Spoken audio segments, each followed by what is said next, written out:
a trauma physician, a billionaire investor, and the most direct mind in business on understanding your pain, owning your life, and finally getting unstuck. And the question I was asked is not what was wrong with the addiction, because we know what was wrong with it. What was right about it? What did it give you in the short term that you wanted? Right. That warm hug. Oh, it gave you warmth. Warmth, yes. Okay, yeah.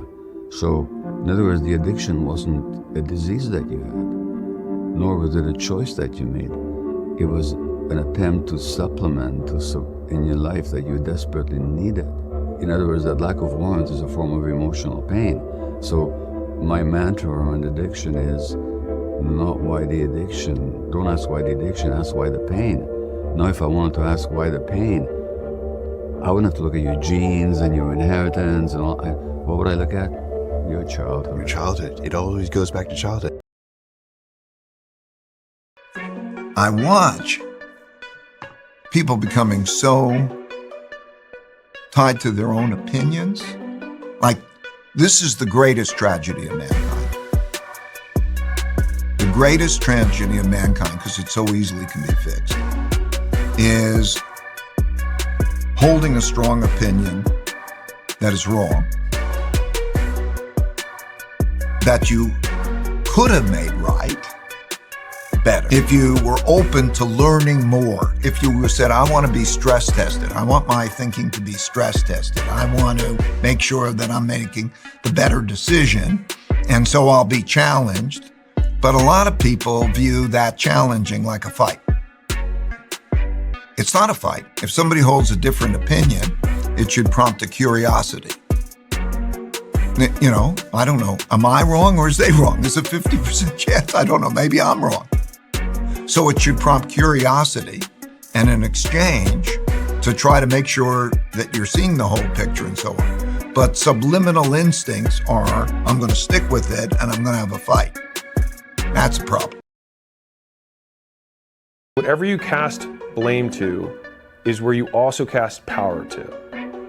And so if I say, I can't succeed because my mom didn't love me, guess who controls me? My mom.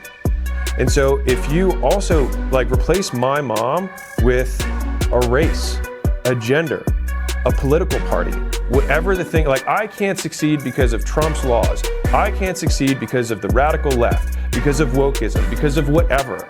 You actually give that thing more power in your life than you give yourself. And so it's the thing is that, and this is what's so deceiving about it, is it's very self-fulfilling, is that you get more evidence and then you get more confirmation, you get more evidence, you get more confirmation, and the more your life sucks, the more you're confirmed that you were right. But do you want to be right about the fact that your life sucks? Or would you rather, there's I think it's an old Zig Ziglar saying, he said you can either be right or you can be rich. And I mean, it's simple, but this is what he was getting at, is that you can say, you know what? You are right. Your dad kicked the shit out of you your whole life and you don't have any confidence because he told you you're a piece of shit every day. You're right. But in order to be rich, you need to let that go. Because every day you say that I'm not successful because of this, it means because this now owns you.